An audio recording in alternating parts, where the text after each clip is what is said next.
एकादशी व्रत का सबसे पहला नियम है कि आप जिस दिन व्रत करो उसके एक दिन पहले भक्ति का संचार इस हृदय में कर लो। भक्ति का संचार इस हृदय में कर लीजिए। जिस दिन आप व्रत करो, जैसे एकादशी का व्रत कर रहे हो तो दशमी के दिन शाम का समय जब आवे, रात्रि जब होने लगे, शाम का समय आवे और रात्रि का आप जब भोजन ग्रहण करो तो उस भोजन में कोई ऐसा पदार्थ ग्रहण मत करिए जिस पदार्थ के कारण आपकी एकादशी बिगड़ जाए।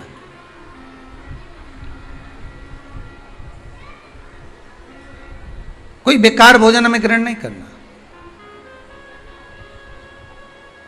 श्रेष्ठ भोजन ग्रहण करिए दशमी के दिन। और एकादशी का दूसरा नियम बहुत ध्यान से सुनिएगा। जिस दिन आपकी एकादशी का व्रत हो उस दिन प्रयास करिएगा कि अपने हाथ से किसी भी वृक्ष की कोई पत्ती टूटे ना। अपने हाथ से किसी भी वृक्ष की, पौधे की, किसी भी वृक्ष की पत्ती अपने हाथ से ना टूटे।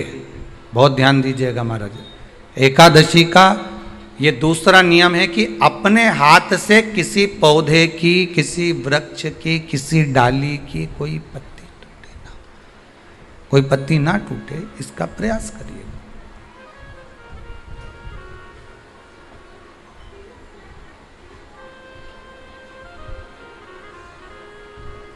कितना सुंदर व्याख्यान कहा है, कितना सुंदर वर्णन है महाराज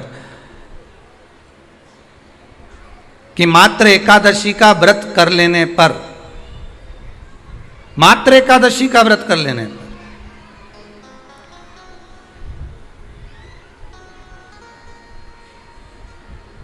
जो पूर्व में किया गया हमारा पाप कर्म है, हमने किसी जीव की हत्या करी है, हमने किसी को कष्ट प्रदान करा है, हमने किसी को अपशब्द कहा है, हमने किसी को ताने दिए, हमने किसी को आड़ा टेढ़ा कहा है, हमने किसी को गालियां दे दी है, मात्र एकादशी का व्रत ही कर लेने पर ये सारे जो दोष हैं वो समाप्त हो जाते हैं।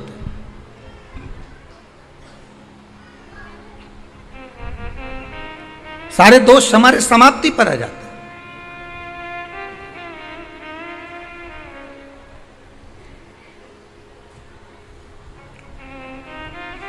अब एक विचार करिएगा थोड़ा सा अपने मन में, अपने चित्त में, अपनी वृत्ति में एक बात उतारिएगा। एक अपने मन में एक बात को उतार कर रखिएगा कि आप अपने पाप को, अपने पाप कर्म को जिस दिन क्षीण करने वाले हो, समाप्त करने वाले हो, अपने पाप को आप जिस दिन समाप्ति पर लेकर जा रहे हो तो उसके एक दिन पहले आपको प्रसन्नता होना चाहिए कि नहीं होना चाहिए कि कल मेरा पाप कटने वाला है, कल मेरा पाप समाप्त होने वाला है। जो मैंने पाप कर्म करा है वो समाप्त होगा, जो मैंने पाप कर्म करा है वो कल समाप्त हो जाएगा। तो एक दिन पहले आपके चेहरे पर प्रसन्नता हो कि ना हो?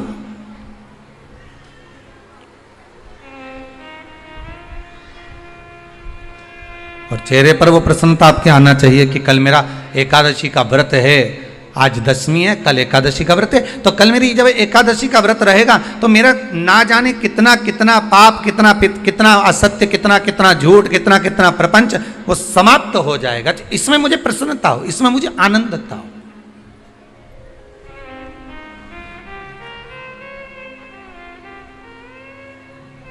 तो क्या कहा गया कि प्रयास करिएगा कि एकादशी के दिन कोई वृक्ष की, कोई डाली की, कोई कोपल की कोई पत्ती ना तोड़ी जाए।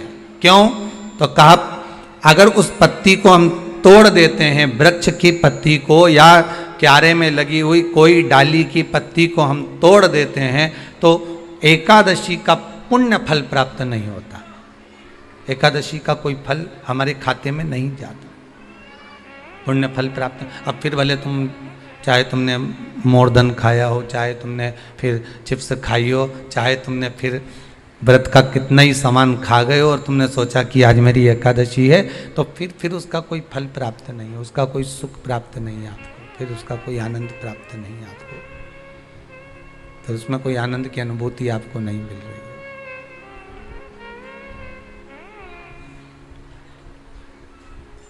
फिर उसमें कोई फल की प्राप्ति आपको नहीं हो रही। आस्था चैनल के माध्यम से जितने भी एकादशी करने वाले हैं और चतुर्थी का व्रत करने वाले हैं, बहुत ध्यान से आज की कथा सुनना कि एकादशी का आपसे आपके बच्चे पूछेंगे, मम्मी हम भगवान विष्णु का दर्शन करते हैं, हम राम जी का दर्शन करते हैं, हम कृष्ण भगवान का दर्शन करते हैं, हम भवानी माता का दर्शन करते हैं, हम शंकर जी का दर्शन करते हैं, हम सारे देवी देवताओं का दर्शन करते हैं, पर ये एकादशी माता तो कभी नजर ही नहीं आती। पूछेंगे कि नहीं पूछेंगे कि तुम जिस एकादशी का व्रत करते हो, इनका जन्म कहां से हुआ, कहां जन्मी थी? एकादशी की जन्मस्थली कहां है? भाई भगवान कृष्ण की जन्मस्थली तो मथुरा है, श्री राम जी महाराज की जन्मस्थली बोल दो जम के अयोध्या है।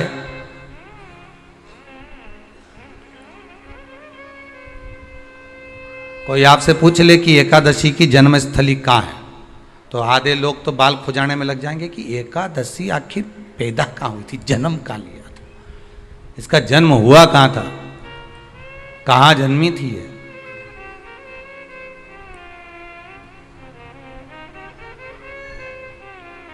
इसका जन्म स्थल है कहां?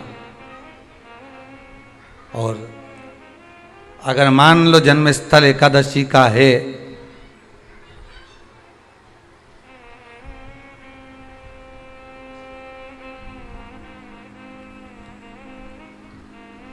और एकादशी अगर जन्मी है, उसका जन्म हुआ है और दुनिया के लोग इतना व्रत करते हैं, उपवास करते हैं, तो फिर इसका जन्म स्थल कहां होगा? तो कहा इसका जो जन्म स्थल है वो बद्रीनाथ। कहां पर है? बद्रीनाथ। और उस बद्री विशाल में भी एक गुफा जिसका नाम है हेमवती।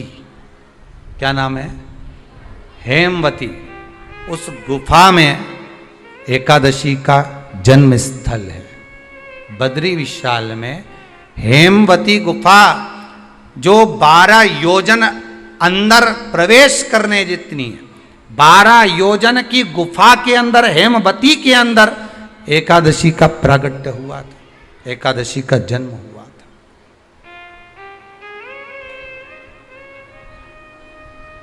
अब तो बता सकते हो ना कि कोई पूछे कि राम जी का जन्म अयोध्या में हुआ, भगवान कृष्ण का जन्म मथुरा में हुआ, और कोई पूछ ले आपका जन्म कहां हुआ था, अपन कह सकते ना सीहोर में हुआ हमारा।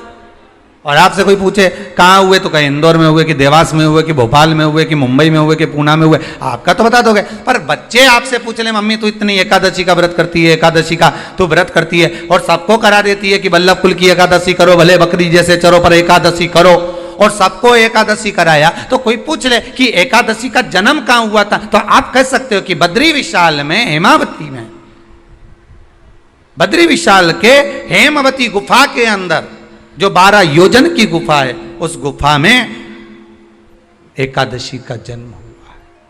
कब हुआ?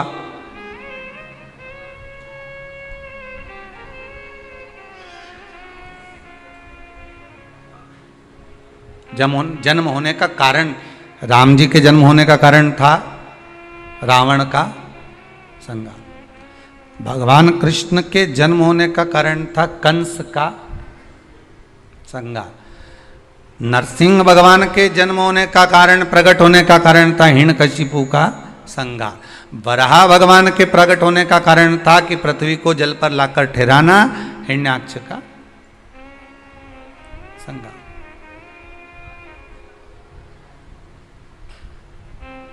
तो फिर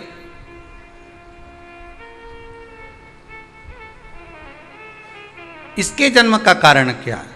तो कहा इसके जन्म का केवल एक कारण है। सतयुग में, अब एक और बात का बहुत ध्यान दीजिएगा महाराज, सतयुग एक बार नहीं हुआ कि तुम सोचो कि सतयुग के बाद में द्वापर त्रेता आ गया, त्रेता के बाद द्वापर आ गया, द्वापर के बाद कलयुग आ। एक सतयुग नहीं है, एक त्रेता नहीं है, एक द्वापर नहीं है, ना जाने कितने कितने सतयुग निकल गए, ना जाने कितने कितने द्वापर त्रेता कलयुग, ना जाने कितने निकल गए।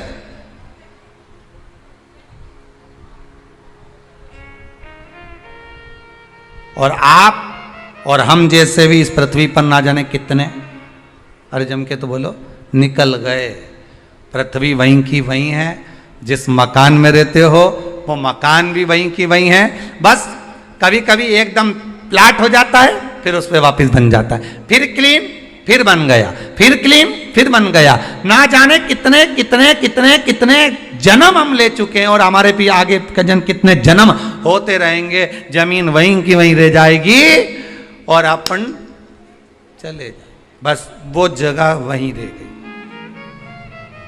जो पहले परदादाजी की थी दादाजी को मिल गई, दादाजी की थी पिताजी को मिल गई, पिताजी की थी उनके बेटे को मिल गई, उनके बेटे से उनको बेटों को मिल गई। मिलते मिलते मिलते मिलते कब वो जमीन भी बिक गई समय की अवस्था में, फिर दूसरे की हो गई, और हम सोच कर रह गए कि ये हमारा है, हम इसके लिए लड़ाई करें, झगड़ा करें। हम केवल इस जमीन के लिए, जरा सी प्रॉपर्टी के लिए अदालत में खड़े, अपना समय बर्बाद कर दिया, और जो पाना था वो छोड़ दिया।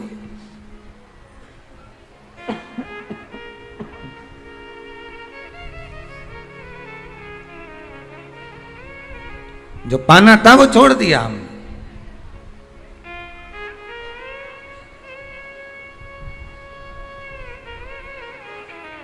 असली रजिस्ट्री तो ये शिव महापुराण की कथा है, जिसमें बैठकर आप 3 घंटा भगवान की भक्ति को जो धारण कर रहे हो, 3 घंटा जो भगवान की कथा को आप श्रवण कर रहे हो, 3 घंटा जो भगवान की भक्ति में आप डूबे हुए हो, 3 घंटा जो भगवत स्मरण में आप लगे हुए हो, बस यही असली रजिस्ट्री है, यही वहाँ काम आने वाली है। इसके सिवाय कुछ काम नहीं आएगा। धन दौलत माल खजाना सब पड़ा की पड़ा रह जाना, सब धरा की धरा।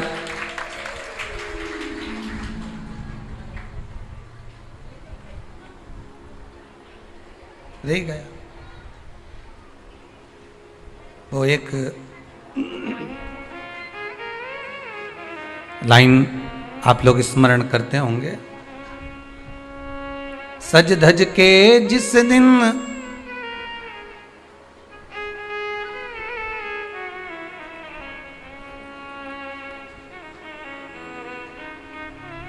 सज धज के जिस दिन मौत की शहजादी आएगी, न सोना काम आएगा न चांदी आएगी। अलमारी में धरा की धरा रह जाएगा, लॉकर में पड़ा की पड़ा रह जाएगा। लॉकर में पड़ा की पड़ा है, अलमारी में धरा की धरा है। कपड़े भी सारे घड़ी बने की बने रखे, कपड़े भी धरे की धरे रह गए और सब पड़ा रह गया। कि छोटा सा तू कितने बड़े अरमान हैं तेरे, मट्टी का तू सोने जैसे मान है तेरे। मट्टी की काया एक दिन मट्टी मिल जाएगी, न सोना काम आएगा न चांदी आएगी, न सोना काम आएगा न चांदी आएगी। सज धज के जिस दिन मौत की सहजादी आएगी, ना सोना काम आएगा ना चांदी आएगी, ना सोना काम आएगा ना चांदी आएगी। सब पड़ा रह जाएगा, धरा की धरा रह जाएगा, सब पड़ा की पड़ा रह गया, जीव चला गया। झगड़ा करा, लड़ाई करी, विवाद करा, खूब झगड़े पर मिला क्या? इतनी सी जमीन है, इतनी।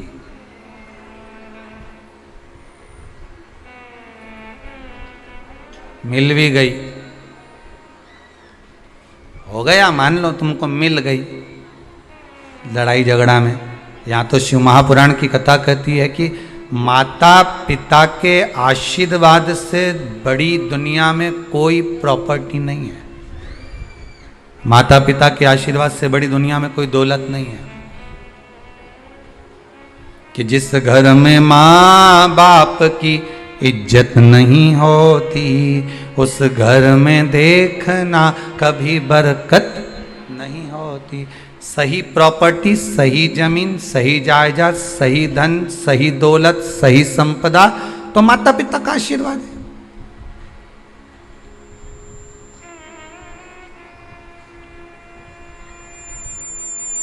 सही दौलत तो वही है, सही जायदाद तो वही है। अब प्रयास करना एकादशी के दिन कोई पत्ती ना टूटे। अगर आपको तुलसी के दल की भी जरूरत है तो आप दूसरे से कह सकते हो कि मुझे तुलसी का दल ला दे।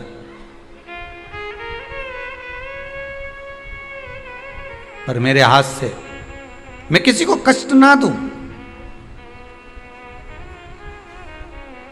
कितने तपबल से एकादशी की उत्पत्ति हुई है, कितने तपबल से। महाराज सतयुग एक नहीं आया, ना जाने कितने सतयुग आ गए। द्वापर एक नहीं आया, ना जाने कितने द्वापर। त्रेता एक नहीं, ना जाने कितने त्रेता।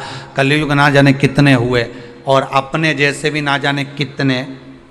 तो कभी कभी तुम अहंकार भी मत करना। अपने भीतर यह अभिमान नहीं आना चाहिए कि आपके बराबर कोई दान नहीं कर सकता। किसी के भीतर यह अहंकार ना आए कि हमारे बराबर कोई ये नहीं कर सकता, हमारे बराबर ये कोई बोल नहीं सकता, हमारे बराबर ये कोई होड़ नहीं कर सकता। नहीं नहीं, अहंकार को छोड़ दो।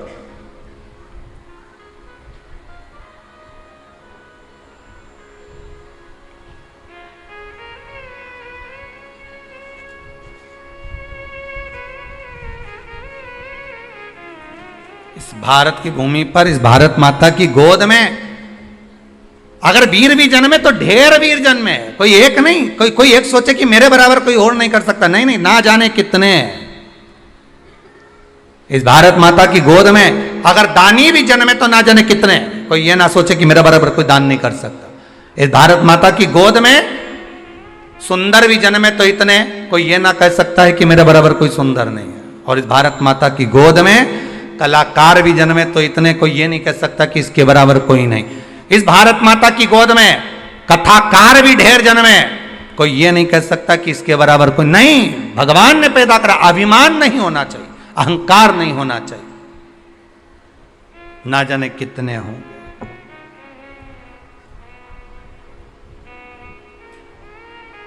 ना जाने कितने।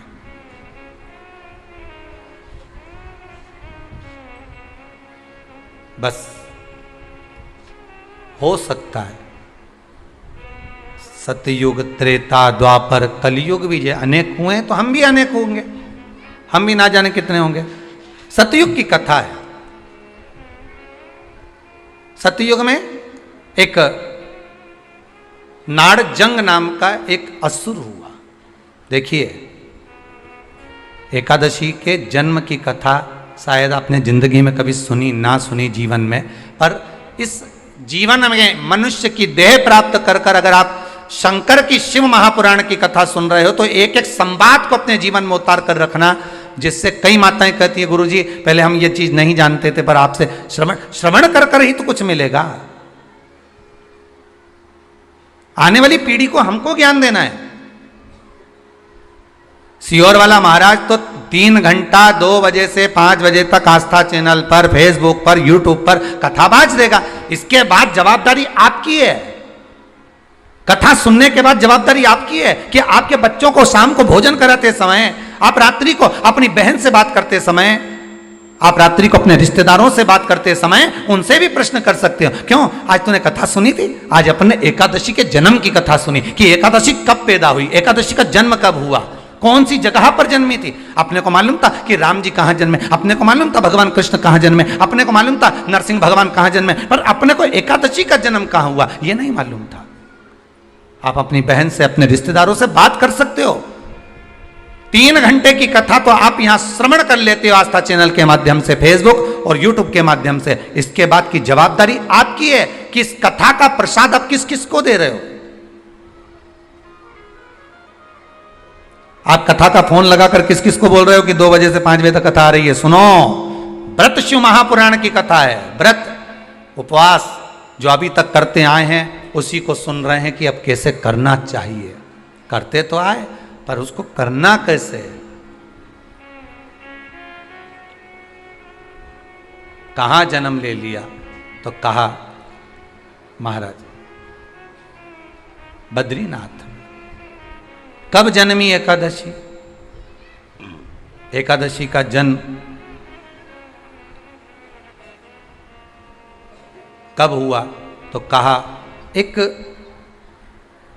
नाड़ाजंग नाम का सुर था, राक्षस, जिसके पुत्र का नाम था मुर। क्या नाम है? मुर। मुरदैत्य। ये मुरदैत्य इतना विशालकाय था, इतना विशालकाय था, रहने वाला चंद्रावती नगर का था। कौन से नगर में रह रहा था? चंद्रावती नगर। बड़ा विशालकाय।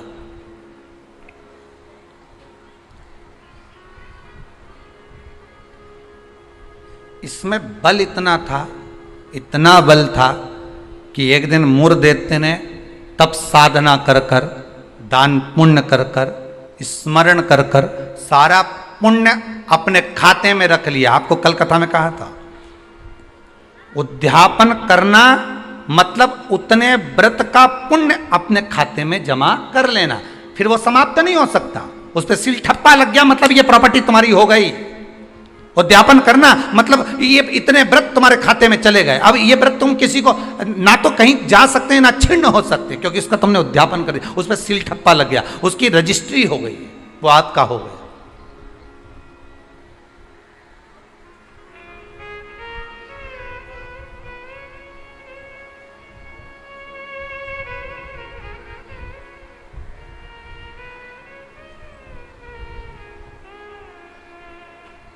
अब मुरदैत्य बड़ा उपद्री था, बड़ा उपद्री, इतना उपद्री, पर साथ में वो दान भी बहुत करता था, साथ में वो पुण्य भी बहुत करता था, सत्कर्म बहुत करता था।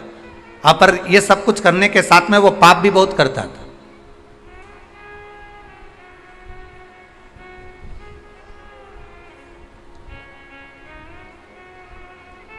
बहुत पाप करता था, पुण्य के साथ में पाप भी बहुत करता था। होता है व्यक्ति पुण्य के साथ में पाप कर भी देता है। शंकर जी के मंदिर में लोटा भर के पानी चढ़ाने गया और मन में विचार कर कर गया, बताओ अपने आप को कैसी इत्र आ रही है। दूसरे को देख के अपन तुरंत उसी समय पे पाप कर लिया। बताओ अपने आप को कितनी इत्र आ रही। अरे अरे वो इतरारे इतरान दे, तू तो अपना शंकर जी के जल चढ़ाने, हरि ओम बोलने, नमः शिवाय बोलने, अपने घर जा। तेरे को क्या करना कि इतरारी ने कई कर रही, वो करे करना। तुम तो शंकर जी भजो, शिव नाम जपो, शंकर का स्मरण करो और भगवान का भजन करके अपने घर जाओ बस। पर मुरदैत्य पुण्य भी करता था तो पाप बहुत करता था। इतना पाप कर्म था, इतना पाप कर्म था कि वो घबराए नहीं, बस पाप ही पाप में लिप्त हो जाए। समय आया, एक बार ये मुरदैत्य पहुंच गया अमरावती। अमरपुर भगवान वैकुंठ अधिपति के उस भवन में जहां 33 कोटि देवता सदा विराजमान रहते हैं, ऐसे सुंदर आनंद में भगवान के धामों में पहुंच गया। और जिस इंद्रलोक में जाता तो इंद्र को पकड़कर जमीन पर फेंक देगा। आप बहुत अच्छे से सुनिएगा महाराज। देवता ऊपर जब युद्ध करते थे और युद्ध के मैदान से नीचे गिरते थे तो मृत्यु लोक में नहीं आते थे। कहां नहीं आते थे? मृत्यु लोक में। पर मुर दैत्य इतना बलवान था कि देवताओं को जब पकड़कर फेंकता था तो किसी लोक में नहीं जाते थे, मृत्यु लोक में ही जाते थे। अब बल देखिए कितना प्रबल होगा। कोई लोक नहीं, ऊपर से फेंका तो डायरेक्ट नीचे।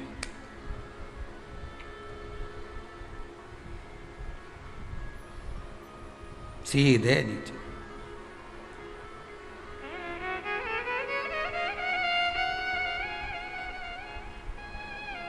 जितने लोक उतने देवता, और जितने लोक उतने देवता।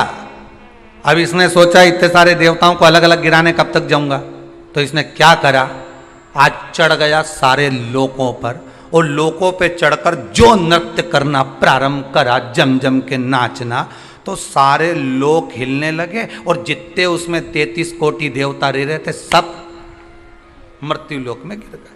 अब सारे लोक में किसका राज्य हो गया? जम के बोलिए जरा। उस मुर दैत्य का। सारे लोग खाली, मुर दैत्य का राज्य।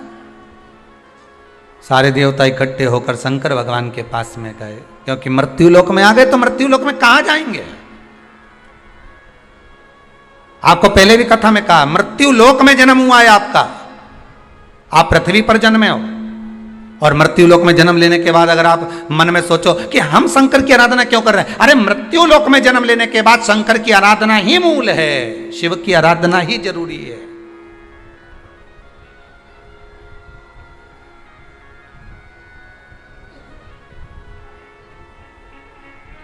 कहां जाएं, किससे कहें?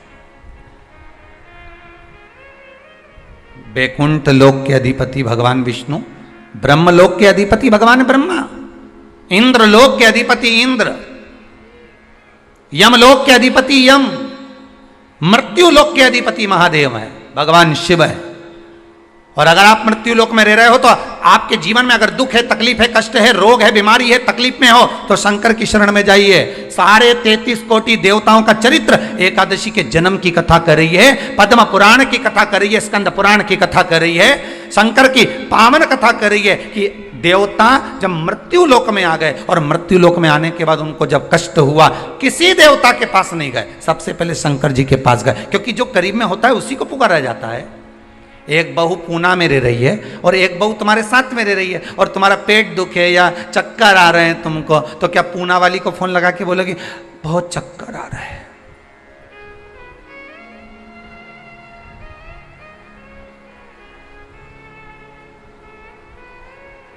पूना वाली आएगी?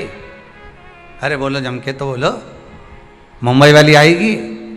वह इंदौर वाली जो जहां रह रही है वो नहीं आएगी।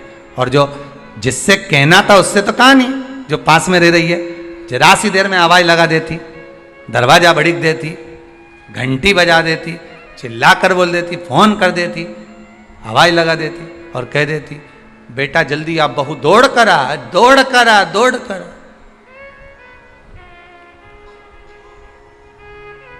बोलो आती कि नहीं आती? कितना भी झगड़ा हो, कितनी भी लड़ाई हो गई हो, तो भी किसी को तकलीफ में है तो ऐसी कोई बहू नहीं होती जो दौड़कर ना आए। तकलीफ में होगी, भले कितना भी झगड़ा कराओ, कितनी भी लड़ाई करियो, कितना भी विवाद हो, दौड़ के आ गई।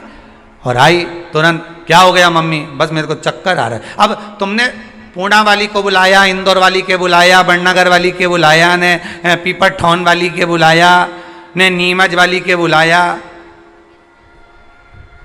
सब क्या बुलाया तुमने, पर तुमने उसको नहीं बुलाया जो पास में थी।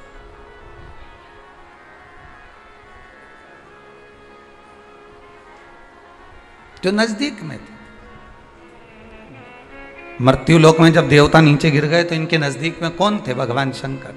जब शंकर भगवान नजदीक में थे तो सारे देवता शिव जी के पास दौड़ कर गए, भोलेनाथ जी के पास दौड़ कर जाकर हर हर महादेव, हर हर महादेव, हर हर महादेव। जैसे ही हर हर महादेव बोला, शंकर भगवान के नेत्र खुल गए। शिव जी ने पूछा कैसे आना हुआ ये तो बताओ। कहा महाराज जी ये वो मुर दैत्य ने हम सबको नीचे पटक दिया। अच्छा तो फिर क्या चाहते हो? बस उस मुर दैत्य का संहार कर दो। शंकर भगवान बोले मुर दैत्य का संहार मैं करूंगा?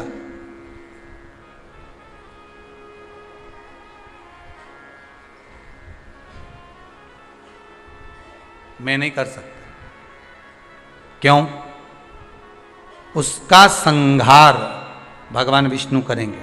उनसे जब कहो जाकर, तो भगवान विष्णु तो हमारे, हम 33 कोटि देवता नीचे नजर आ रहे, पर भगवान विष्णु कहीं नजर नहीं आ रहे। हमको तो लग गया ऊपर से पटका होगा तो वो नीचे चले गए होंगे। भगवान नहीं दिख रहे हमको, हमें नजर नहीं आ रहे, हम कहां ढूंढे उनको? ये हमारी दृष्टि है। हमारी दृष्टि से भगवान को हम देखने का प्रयास करेंगे ना, भगवान नहीं मिल सकता। भगवान को पाने के लिए भीतर की दृष्टि चाहिए, आत्मा की दृष्टि, मन की दृष्टि चाहिए। हमारी दृष्टि पे तो चश्मा लगा होता है, ब्लैक कलर का लगा है तो ब्लैक दिखेगा, नीला लगा है तो नीला, पीला लगा है तो पीला, हरा लगा है तो हरा। उसी तरह हमारी दृष्टि पे चश्मा लगा है, कामी होगा तो कामी दिखेगा, लोभी होगा तो लोभी दिखेगा। चोर को चोर नजर आता है, साहूकार को साहूकार नजर आता है, बेईमान को बेईमान नजर आता है, ईमानदार को ईमानदार नजर आता है, धर्मात्मा को धर्मात्मा नजर आता है, पुण्यात्मा को पुण्यात्मा नजर आता है। साहूकार को साहूकार दिखेगा, ईमानदार को ईमानदार दिखेगा, ढोंगी को ढोंगी नजर आएगा, पापी को पापी नजर आएगा, कपटी को कपटी नजर आएगा। आप जैसा चश्मा लगाए होगे सामने वाला व्यक्ति वैसा नजर आएगा। आप अपनी आंखों का इलाज अच्छा करवाओ, सामने वाला व्यक्ति अपने आप ही अच्छा नजर आने लगेगा, अपने आप। हमारी सास तो हमेशा हमारा बुरा ही सोचती है। सास बुरा नहीं सोचती, चश्मा गड़बड़ हो गया। समझ गए? अरे बोलो तो, समझ गए ना? चश्मा गड़बड़ हो गया मतलब दृष्टि गड़बड़ हो गई। हमने देखा हमारी सास हमारा बुरा सोचती है, मतलब बुरे हम हैं, हम सोच रहे हैं बुरे। अगर अच्छा सोचते तो कह देते हाँ है तो सास ना, इन्होंने मेरे पति को जन्म दिया है, और मेरे पति को जन्म दिया। जब पति इतना प्रेम से मेरे से व्यवहार करे तो सास क्यों व्यवहार खराब करेगी? अरे बोलो तो, करेगी। जब पति तेरे लिए जेब में भर के गजक लाए, कुरकुरा लिया है, चिप्स लिया है, तब तूने एक बार भी नहीं किया कि बताओ मेरा क्या जो, तो कहे पति अच्छा है पर सास बुरी। नहीं नहीं, दृष्टि हमारी बुरी है, उसमें हमें सामने वाला व्यक्ति गलत नजर आ रहा है। हम अच्छा देखना प्रारंभ कर देंगे ना तो हमको अच्छा मिलने लगेगा। बुरा जो देखन में चला और बुरा न मिलया कोई, कौन मिला फिर बुरा? मन।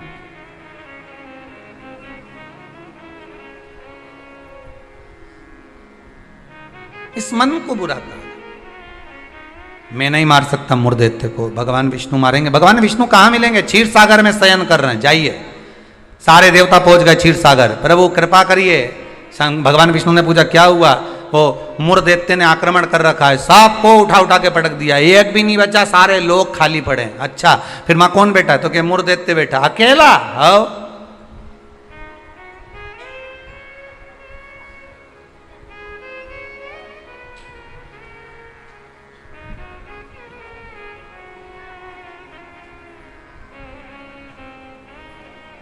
वो अकेला बैठा है। हाँ, भगवान विष्णु बोले आप चिंता मत करो, चलो चलो हमारे साथ। चंद्रावती नगर पर सारे 33 कोटि देवता आक्रमण कर दो। शंकर भगवान तो मुस्कुराने लगे। एक मुर्दैत्य के लिए 33 कोटि देवता अपना अपना लोक छोड़कर आ रहे हैं युद्ध करने के लिए। विचार करिएगा जरा। एक व्यक्ति की हस्ती मिटाने में, एक व्यक्ति की हस्ती मिटाने में ना जाने कितने लग जाते हैं नीचे गिराने में, ना जाने कितने।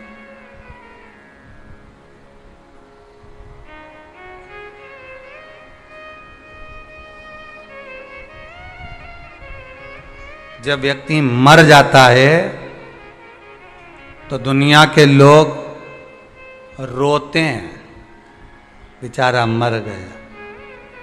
और जो मर गया उसको वापिस जिंदा कर दे भगवान तो फिर खो जाते हैं, फिर उठ गया, वापिस उठ गया। फिर ना जाने कितना मेहनत करेगा, कितना कमाएगा, ना जाने कितनी बिल्डिंग बना लेगा, ना जाने कितना धन जोड़ लेगा, खो गए। मरा तो रो गए। संसार का नियम है। एक व्यक्ति की मूर्देत्य की मात्र हस्ती को मिटाने के लिए सारे आ गए, पर 33 कोटि देवता 15 मिनट नहीं लगे मूर्देत्य को। 15 मिनट में मूर्देत्य ने सारे देवताओं को हिला दिया, भाग गए। सारे 33 कोटि देवता भाग गए। तब भगवान विष्णु अकेले युद्ध के मैदान में थे, अकेले युद्ध के मैदान। और अकेले भगवान विष्णु जब युद्ध के मैदान में युद्ध प्रारंभ करा, भगवान ने उठाया सुदर्शन चक्र और भगवान ने उठाकर सुदर्शन चक्र को फेंका। मूर्देत्य के जितने जितने असुर थे, जितने राक्षस थे, सबका संहार करने के लिए फेंका। फेंक तो दिया, सारे जितने असुर थे वो मर भी गए, पर मूर्देत्य इतना प्रबल था कि उसने एक फूंक मारी, सबको जीवित कर दिया। भगवान विष्णु आश्चर्य में पड़ गए, गजब गजब। ये एकादशी के जन्म की कथा है।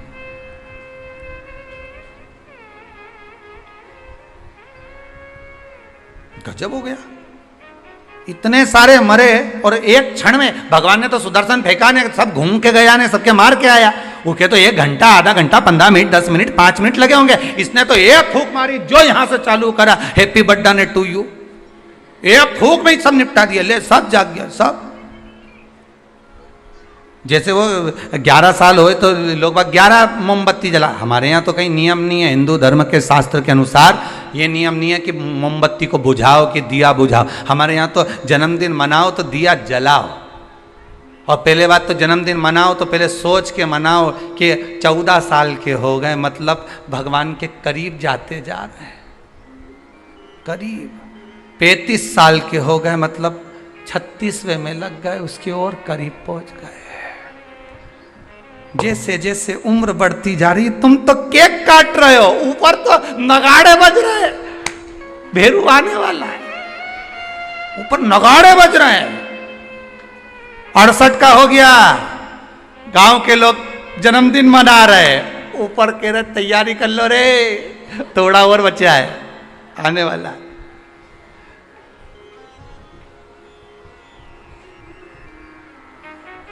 कई लोग पूछते हैं तो गुरुजी क्या हम जन्मदिन नहीं मनाए? हमने कहा मनाओ।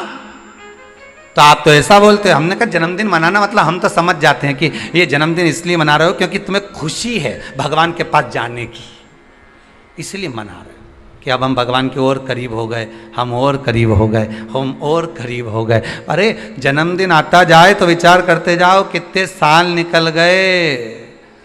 ना राम नाम लीनो ओ तूने भरी जवानी में, तो डूब के मर जा रे चुल्लू भर पानी में। अरे काय जन्मदिन मनाओ तो विचार करिए कि हमारा जन्मदिन हम क्यों मना रहे हैं, किस लिए मना रहे हैं, कहां जा रहा है, हमारा समय निकले चले जा रहा है। ना राम गाए, ना कृष्ण गाए, ना शंकर का स्मरण करा, यूं ही गवा दिया। और बच्चा कुचा था तो जन्मदिन आदि रात को मेन रोड पे गाड़ी को खड़ा करके बोनट पे केक रख के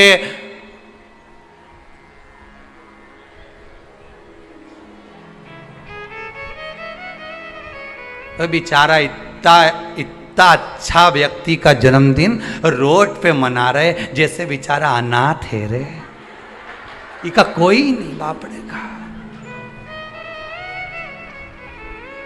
उसके घर में उसकी मम्मी है, उसके घर में उसके पिताजी हैं, उसके घर में उसका भाई है, उसके घर में पूरा परिवार है, और जन्मदिन कहां मना रहा है? रोड पे। हैप्पी बर्थडे टू यू, क्योंकि अनाथ है तो जन्मदिन रोड पे मन रहा है।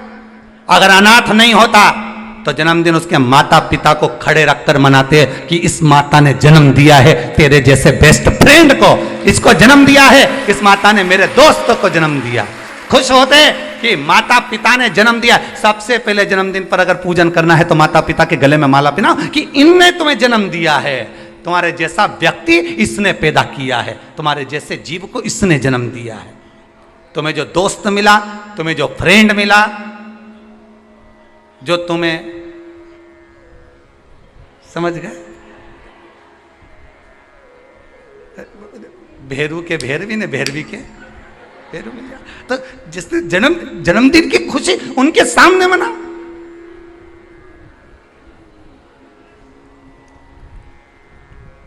चले गए रोड पे, गाड़ी खड़ी कर ली, केक काट लिया, आधी रात को बम फटाका फोड़ लिया, बस। क्या मतलब? वो अनाथ नहीं है, वो अनाथ नहीं है। उसके सिर पर उसके माता पिता का हाथ।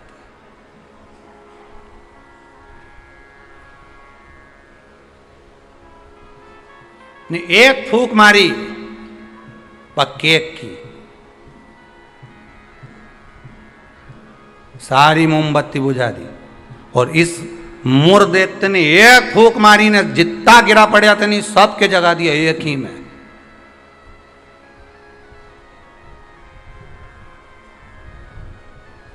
मेरे को तो लगे वो कहीं कहीं का बाबा जोगी और नहीं हो, नहीं जिसके यहाँ झाड़ा लगवाने लोग जाए, एक फूंक मार दो उठी क्या।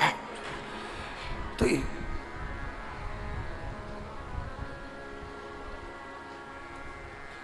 देखा एक फूंक में उठ गया। तो जो उठा उससे पूछा कितना समय से बीमार पड़ा था ने, महाराज जी ने एक फूंक मारी ने उठ गया। वो बोला फूंक से उठा नहीं हूं, महाराज जी के मुंडा में ऐसी बदबू आई रही थी, एक बार में उठ गया। इसलिए भगा, ये दूसरी मार देगा फूंक तो निपटी जाऊंगा, तो मैं जाऊंगा। और क्या कह गया महाराज जी के कान में, कहीं पायरिया की कहीं बीमारी में मरी तो नहीं मुंडा में? फूंक में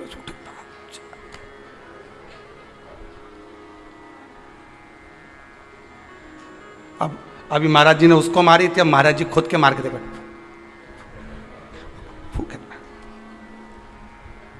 मुर्देत्य ने जो फूंक मारी ने सब पड़िया ने सब उठी किया एक साथ, सारा की सारा उठ के बैठ गया।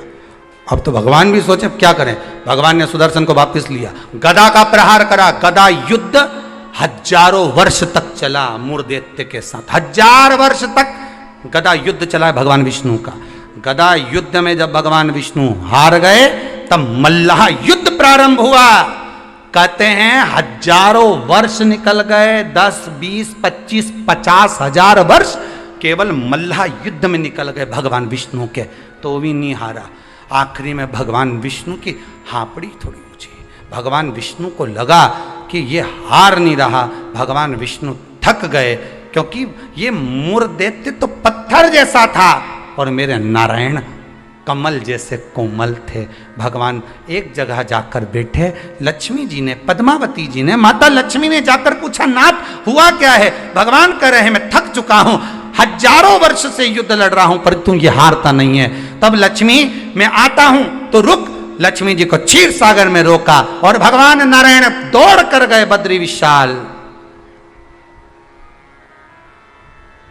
हेमवती गुफा में प्रवेश कर गए। 12 योजन की उस गुफा में मेरे भगवान प्रवेश कर गए। जाकर मेरे नारायण सो गए क्योंकि इतने थक चुके थे।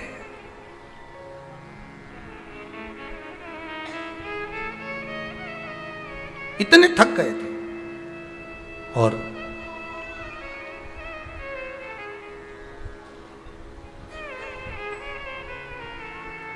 इतने थक गए भगवान, इतने थक गए, सो गए। मुर्देत्य भगवान के पीछे पीछे दौड़ कर आया कि आखिर ये जा कहां रहे हैं। ये जा कहाँ रहे? मूर्धेत्य ने विचार करा, आज भगवान भाग कर कहाँ जा रहे हैं मुझसे?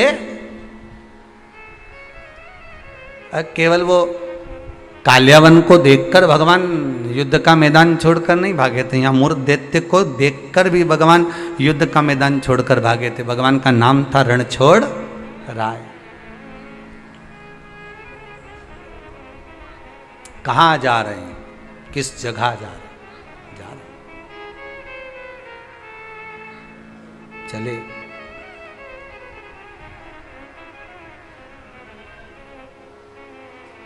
गुफा में मूर्धेत्य ढूंढते ढूंढते उस हेमवती गुफा के अंदर प्रवेश करने लगा।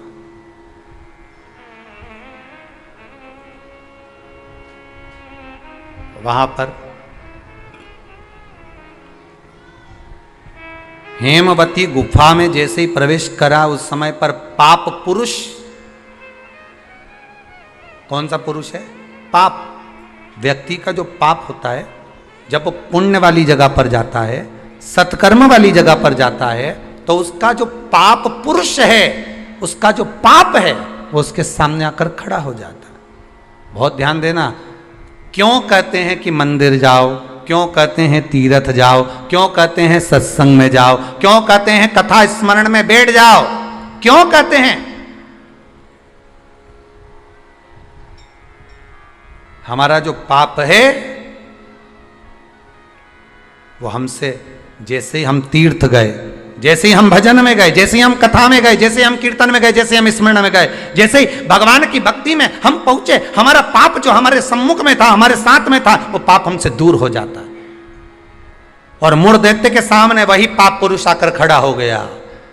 अंदर प्रवेश कर रहे थे मूर्धेत्य, पाप पुरुष ने रोक दिया। कहां जा रहे हो तुम? तुम्हें मालूम नहीं तुम कहां प्रवेश कर रहे हो? तुम्हें ज्ञात नहीं है क्या? ज्ञात है। मैं भगवान विष्णु को ढूंढने जा रहा हूं, उनके साथ मेरा युद्ध हो रहा था। अच्छा, मैं भगवान विष्णु को ढूंढने जा रहा हूं क्योंकि उनके साथ मेरा युद्ध हो रहा था। पाप पुरुष ने रोक दिया, अंदर नहीं जा सकते क्योंकि अंदर पुण्य है, आप रुको वहीं पर। रोक दिया। जब मूर्धेत्य ने पाप पुरुष को हटाया और अंदर प्रवेश करने लगा, 11 दिन तक, एकादशी दिन तक, 11 दिन तक पाप पुरुष और मूर्धेत्य दोनों की बात संवाद हुई है।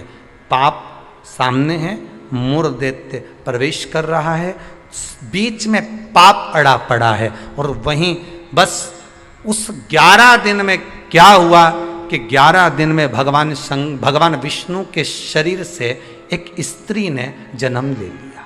एक कन्या ने, एक स्त्री ने, एक नारी प्रकट हो गई। नारी प्रकट है। मार्गशीर्ष मास कृष्ण पक्ष एकादशी के जन्मदिन की तारीख बता रहा है। जैसे भादो कृष्ण अष्टमी, किसका जन्म है? भगवान कृष्ण का। चैत्र की नवमी, बोलते जाओ, राम जी का। कोई आपसे पूछे कि एकादशी का जन्म कब हुआ था? मार्गशीर्ष मास की सुंदर कृष्ण पक्ष की एकादशी के दिन, जब 11वां दिन था भगवान को सोते हुए, तब भगवान के शरीर से एक कन्या ने, एक स्त्री ने जन्म लिया। 11वें दिन जन्मी, इसलिए भगवान आगे इसका नामकरण संस्कार करेंगे, उसका नाम एकादशी रखेंगे।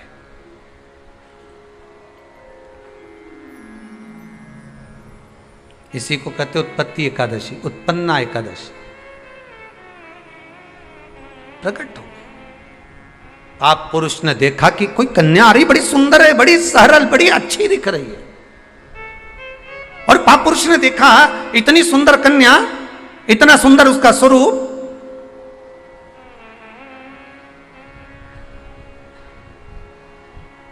कईयों के मन में बड़ा प्रश्न होता है महाराज जी, कई माताएं बहुत प्रश्न करती हैं, कहती हैं गुरुजी क्या एकादशी का व्रत केवल वेदव्य नारी करती है? क्या एकादशी का व्रत केवल संत करते हैं, साधु करते हैं? नहीं नहीं, एकादशी का व्रत तो जन्म लिया बच्चे से लेकर मृत्यु के घाट पर पड़ा हुआ व्यक्ति भी एकादशी का व्रत कर सकता है। अपनी एकादशी स्वयं करो, मरने के बाद दूसरे लोग एकादशी दें, उससे अच्छा है कि अपना अकाउंट में खुद जमा करते चलो। तो बुरे वक्त में थोड़ा बहुत कहीं ना कहीं अपने का यमदूत आ गया, यमराज आ गया और उसने कहा लाओ एकादशी दो, अब तुम तो इंतजार में बैठी कि अभी बारवा तो हम दो, तो क्या बारवा के कहीं करेगी? तो क्या बारवा के हमारा छोरा उन्हें एकादशी देगा? तुम खड़े रहो। अब वो 10 दिन तक तो इंतजार करा। गरुड़ पुराण में लिखा है जीवात्मा के जब प्राण छूटते हैं, किसी के प्राण छूटे, प्राण छूटने के 10 दिन तक जीवात्मा घर की अटारी पर रहती है। अब 10 दिन के बाद तो जाएगी। अब तुम तो कह रही अभी रुक जाओ रे, अभी कहाँ जा रहे हो? अभी एकादशी मेरे को मिलेगी, हमारा छोरा देगा, बहू देगी, बड़ी बहू देगी, छोरा देगा, पोता देगा, पोती देगी, नाती देगा, पंती देगा। और पंडित जी जब बैठे संकल्प दिलाया, बोलो तुम्हारे दादाजी के कितनी एकादशी दोगा? तो क्या हमने 5 दी, कोई के हम 14 दी, कोई के हम 10 दी, कोई के हम 3 दी, कोई के हम 2 दे दिए। तो कहीं दादाजी कहीं भिखारी था? ये दादाजी की कथा नहीं, अपनी कथा। अपन क्या भिखारी है जो दूसरे की एकादशी लेकर जाएंगे?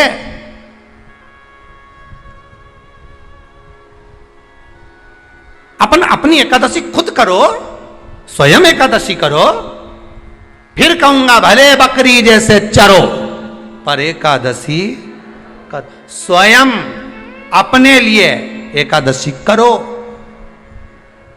जिस समय पर जाएं तो इंतजार नहीं करना पड़े कि रुक जाए, बारवा तो होने दे, अभी एकादशी पंडित जी संकल्प छुड़ाएगा ना जब मिले। नहीं हम तो अब भी ले के जाए। तो क्या ले चल, मैंने तो खूब करी, पूरा साल की एकादशी करी, तुझे क्या ही मालूम रही है हमारा? चल चल मुझे ले चल। और एकादशी की मृत्यु दीजे द्वादशी को दान, और वृंदावन की लकड़ी दीजे दीजे दोनों हाथ, मारा द्वारिकारा नाथ, मारा 4 भुजारा नाथ, द्वारकारा नाथ मारा 4 भुजारा नाथ। जो जो मांगो दीजो मरने, दीजो भर भर हाथ, मारा द्वारिकारा ओ द्वारकारा नाथ, मारा 4 भुजारा नाथ।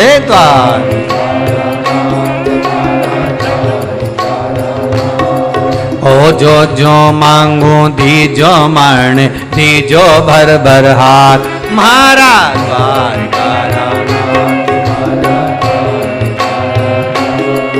ओ द्वारकारा नाथ, जय हो।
बड़े भाव से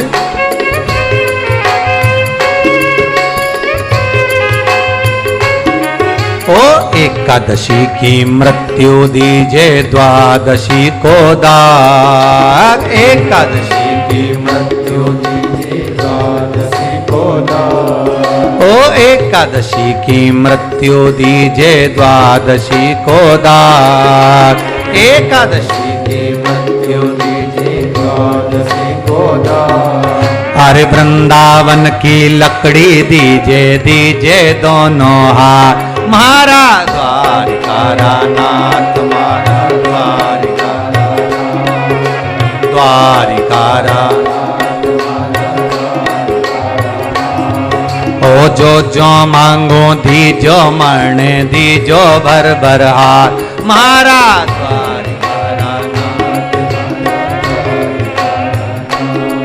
ओ द्वार जय हो।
ओ बेटा तो मन चार दीजे बउआ दीजे सात बेटा तो मन चार दीजे बउआ दीजे सात। अच्छे से बोलना बेटा तो मन चार दीजे बउआ दीजे सात। सात मतलब सात नहीं तो बोल दो सात तुम्हारा भरोसा नहीं हो।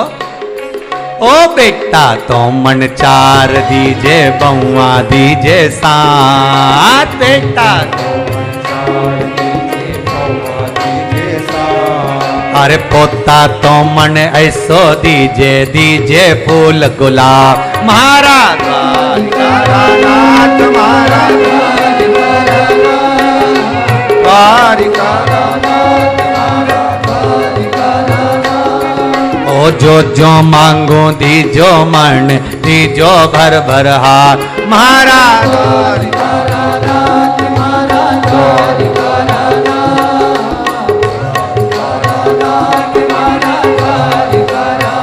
हो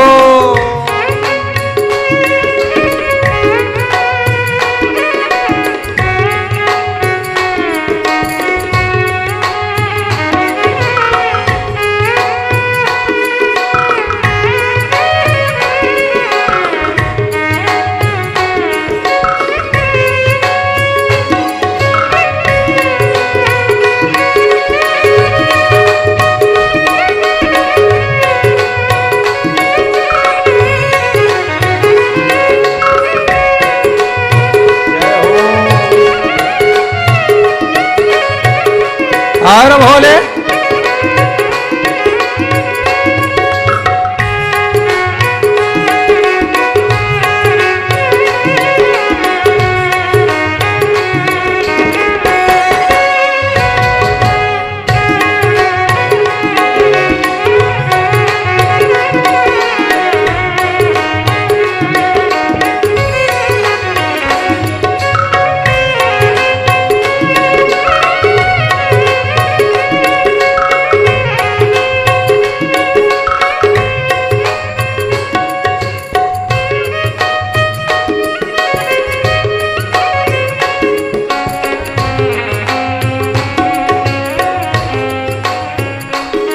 ओ सुमति तो दीजे लाला कुमति हटा जो जी सुमति तो दीजो लाला कुमति हटा जो जी। अरे सुमति तो दीजे लाला कुमति हटा जो जी सुमति तो दीजो लाला कुमति हटा जो जी। अरे लक्ष्मी तो मन ऐसी दीजे दीजे भर भर हाथ मारा द्वारिकानाथ मारा द्वारिकानाथ द्वारिकानाथ मारा द्वारिकानाथ। ओ जो जो मांगो दीजो मण दीजो भर भर हाथ मारा द्वारिकानाथ मारा द्वारिकानाथ। ओ द्वारिकानाथ मारा द्वारिकानाथ।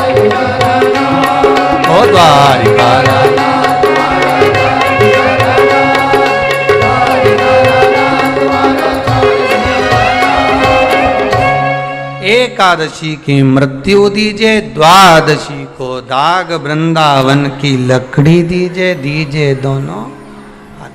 ऐसी कृपा प्रभु। एक सुंदर जो स्त्री का जन्म हुआ, जो कन्या का जन्म हुआ, जो एक सुंदर स्त्री जो जन्मी है, भगवान विश्राम जो कर रहे, सो रहे,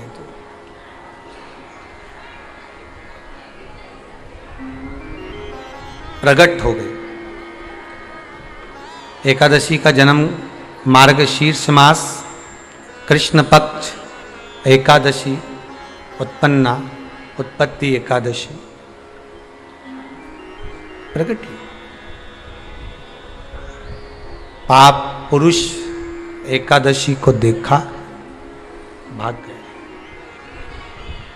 कितना सुंदर व्याख्यान वर्णन है, जरा ध्यान दीजिएगा कि मात्र एकादशी का दर्शन ही पाप पुरुष ने करा और वो भी भाग गया। घर में अगर कोई एक व्यक्ति एकादशी का व्रत करता है तो उसके घर में पाप प्रवेश नहीं करता। ये देखिए कितना सुंदर व्याख्यान। पाप पुरुष भागा। मुरदैत्य सामने खड़ा था। जैसे ही सुंदर स्त्री को देखा, मुरदैत्य ने हाथ आगे बढ़ाया। इतने में एकादशी माता ने तुरंत जो हाथ का धक्का दिया कि मुरदैत्य ने जैसे देवताओं को नीचे पटका था, वैसे ही मुरदैत्य भी भूमि पर गिर पड़ा। बहुत ध्यान देना, अगर आप किसी को नीचे गिरा रहे हो तो अपनी भी तैयारी पूरी कर कर रखना कि तुम भी कहीं ना कहीं नीचे गिरोगे, आज नहीं तो कल। आप किसी के लिए खड्डा खोद रहे हो, तैयारी कर रखना, एक दिन आपके लिए भी तैयारी होता है। घर में एक बूढ़े पिताजी रहते थे, तो पत्नी ने कहा तुम्हारे पिताजी बहुत खांसते हैं, बच्चों को पढ़ने में तकलीफ होती है, एक काम करो इनको माली के कमरे में ठहरा दो, चौकीदार वाले, चौकीदार के कमरे में पिताजी को। हाँ, फिर रोटी वोटी भोजन वोजन क्या करेंगे, मैं यहाँ से सब भेज दूंगी, तुम चिंता मत करो। पिताजी को चौकीदार के कमरे में ठहराओ, एक घंटी लगा दो, पिताजी घंटी बजाएंगे, मैं यहाँ से सामान भेज दूंगी। ठीक है। पिताजी से बेटे ने कहा पापा, बाबूजी आप पीछे के कमरे में ठहर जाओगे क्या चौकीदार वाले? हाँ बेटा, मुझे तो सोना है, कहीं पर भी सो जाऊं, उसमें क्या दिक्कत। हाथ जोड़ के पिताजी आपसे हाथ जोड़ता हूं, आप इस मकान में अंदर कभी मत आना, आप बाहर रहो। ठीक है बेटा, अगर आप बोल रहे हो तो मुझे कोई दिक्कत नहीं है। ठीक है, एक घंटी लगा देता हूं, बजा देना, पानी ले आएगी बहू, भोजन ले आएगी, नाश्ता ले आएगी, चाय ले आएगी। ठीक है।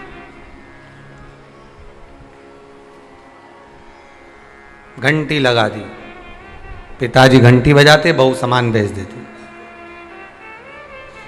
एक दिन पिताजी ने घंटी नहीं बजाई, बेटे ने कसम दी थी अंदर मत आना मकान। बेटा शाम को आया, पत्नी से पूछा क्यों, पिताजी को चाय भोजन नाश्ता वगैरह दिया? पिताजी ने घंटी नहीं बजाई, हो सकता उनके पास रखा होगा। बेटा शाम के समय पिता के कक्ष में जाकर देखता है पिता पलंग से जमीन पर पड़े हुए थे। पूछा, जल का छींटा दिया, बेहोशी में पिता थे, उठे, क्या हो गया पिताजी? पिताजी बोले प्यास लगी। पानी नहीं पिया क्या आपने? भोजन नहीं किया? नहीं, मैंने खूब घंटी बजाई पर कोई सामान लेकर नहीं आया। बेटे ने घंटी बजाकर देखी तो घंटी नहीं बज रही थी। पिताजी घंटी तो बज नहीं रही है। पिताजी बोले मुझे लगता है घंटी के तार को ऊंदरा ने कतर दिया होगा, चूहे ने कतर दिया होगा, इसलिए घंटी नहीं बज रही होगी। बहू का दोष नहीं है बेटा। बेटा बाप को पानी पिलाता, इतने में बाप चला गया, मर गया, प्राण छूट गए, अंतिम संस्कार हो गया, 10 दिन पूर्ण हो गए, सफाई होने लगी। घर में 2 बच्चे थे छोटे छोटे। जब माँ सफाई कर रही थी तो घर के दोनों बच्चे ने, एक ने तार को घड़ी बनाया, जेब में रखा, एक ने घंटी को अपनी जेब में रखा। माँ ने पूछ लिया क्या कर रहे हो? बच्चे चिल्ला कर दौड़े, घंटी जेब में रख रहे हैं। क्यों? जैसे आपने दादाजी के लिए घंटी लगाई थी, आपकी बहू आपके लिए लगाएगी, उसकी तैयारी कर रहे हैं। ये उसकी तैयारी है। जैसा करोगे वैसा भरोगे। किसी के ऊपर उंगली उठाओगे, ये बाकी की उंगलियां आपकी साइड जाएगी, एक दिन आप पर भी उंगली उठाई जाएगी। कि किसी के लिए अपयश करोगे, एक दिन अपयश आपको भोगना पड़ेगा। किसी के लिए आप शब्द बोलोगे, वो शब्द आपको भी झेलना पड़ेगा। किसी के लिए बुरा करोगे, बुरा आपको भी झेलना पड़ेगा। मत बुरे कर्म कर बंदे, वरना पछताएगा।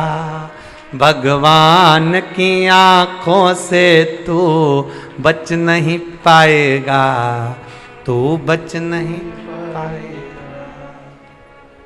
कब तक बचोगे?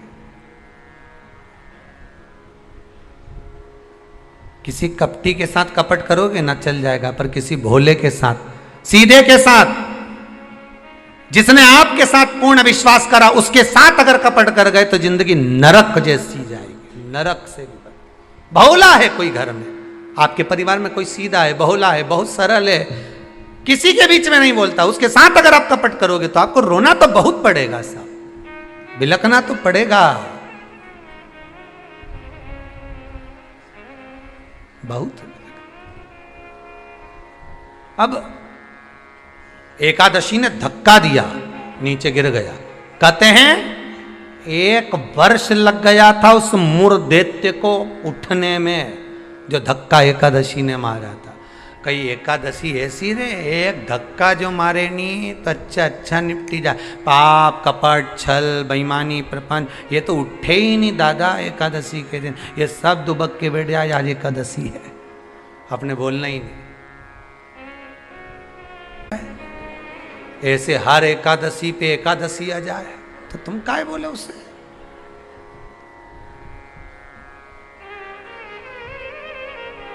और फिर वो आंखों दिखाए जम के, समझ लेना एकादशी माता आज गुस्से में है।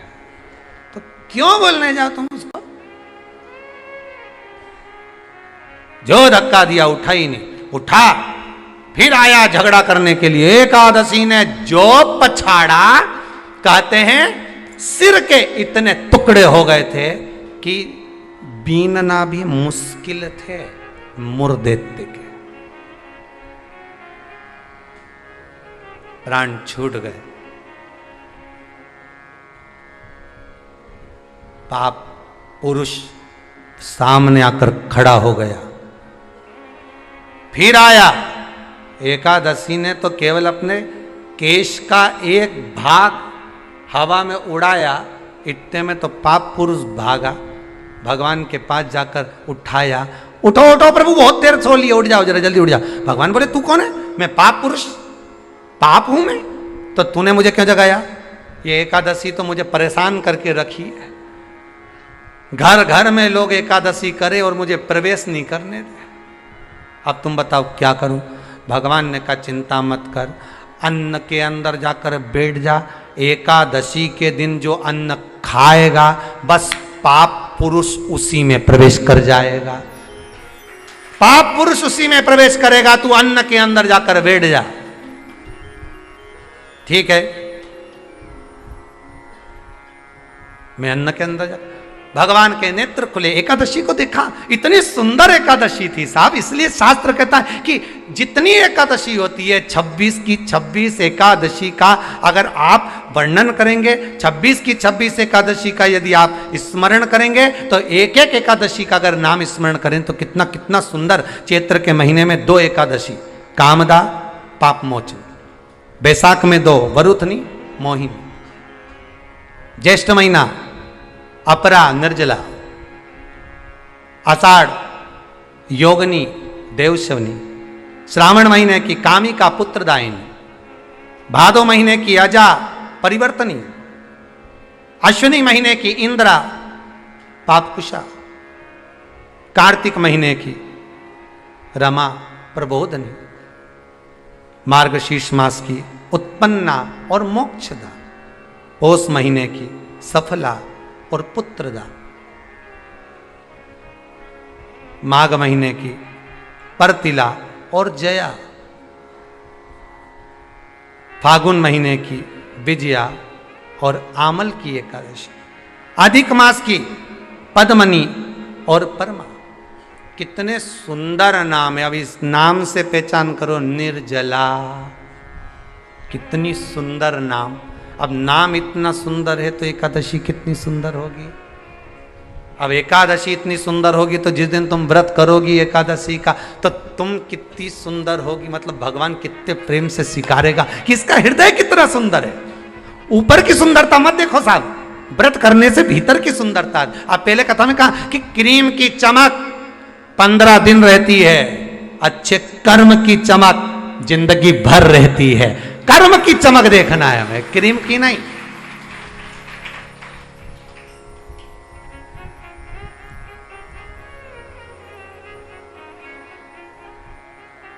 ये क्रीम वालों पे तो केस लगा देना चाहिए कि हम इतने काले थे अभी तक गोरे नहीं हुए। 50,000 रुपए की पूरी क्रीम पोत ली, जैसे कि जैसे ही है।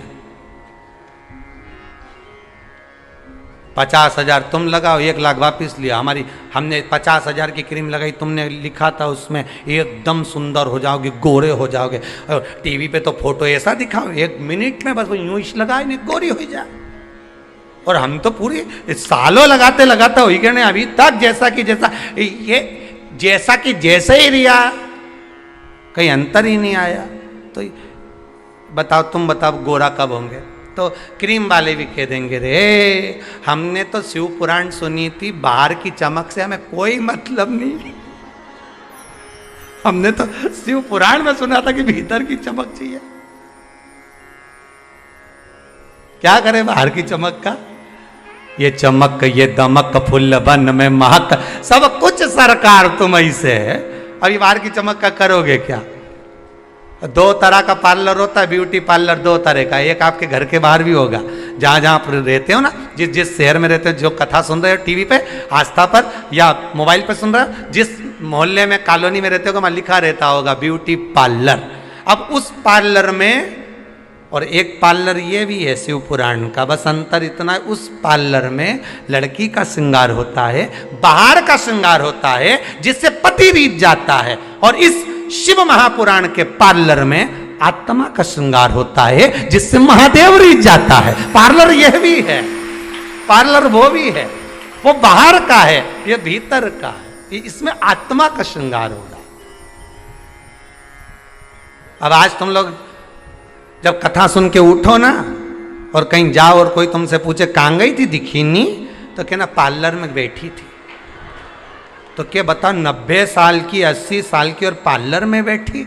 हाँ, बस अंतर एक ही है उस पार्लर में, उस पार्लर में। जो वो बाहर वाला पार्लर होता है ना, तो वो ऐसी ककड़ी धर के बिठा दे, एक जैसी पोत के, और यहाँ कुछ नहीं धर के बिठाए। इस पार्लर में जो बैठे हो ना शिव महापुराण के, इसमें कुछ धरने की जरूरत नहीं है। यहाँ तो मन परमात्मा के चरणों में धर दो, बस इतना चाहिए। और भगवान जो श्रृंगार करेगा उसके आगे दुनिया का कोई श्रृंगार नहीं हो सकता। सब ठीक है, परमात्मा के श्रृंगार के आगे कोई श्रृंगार नहीं हो सकता। तेरी रचना इतनी सुंदर तो कितना सुंदर, जरा विचार करिए, कितना सुंदर। रचा है सृष्टि को जिस प्रभु ने, वही ये सृष्टि चला रहे। जो वृक्ष हमने लगाया पहले, जो पेड़ हमने लगाया पहले, उसी का फल अब हम पा रहे हैं। रचा है सृष्टि को जिस प्रभु ने, वही ये सृष्टि चला रहे हैं। रचा है सृष्टि को जिस प्रभु ने, वही ये सृष्टि चला रहे हैं। जो पेड़ हमने लगाया पहले अच्छे कर्म का, उसी का फल अब जो बोया था वो अब आम का पेड़ बड़ा हो गया, तुम बढ़िया तोड़ तोड़ के खाओ, मना नहीं, पर लगाया था तो खा रहे हो है। और जिसने बमूल का लगाया तो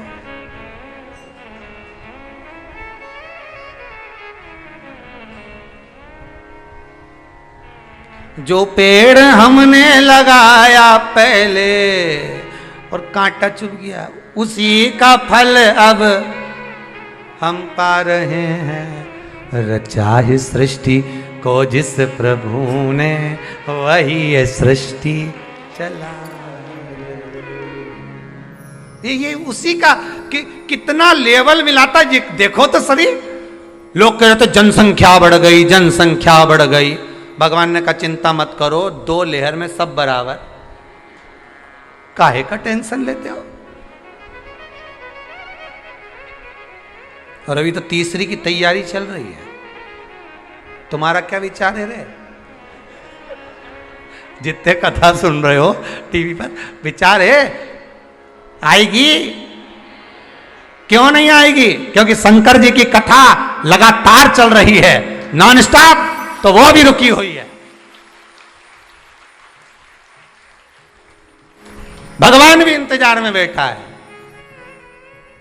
तो वो उसके यहां का लेवल का मत देखो, वो तो कुछ भी कर सकता है। उसकी तो कंपनियां ऐसी जोरदार है, 2 मिनट में साफ, उसका कोई भरोसा नहीं दादा वो। और चिंता मत करना बिल्कुल भी, अगर कहीं तकलीफ आ भी जाए नहीं तो कह देना तो मुझे जाने नहीं है कहीं। शिव पुराण सुनी है पूरी 1 साल की, एक नहीं छोड़ी। महाराज बापड़ा बाज बाज के थकी गया, पर मेरा कान नहीं थकिया। पलंग पे सोच सोच एक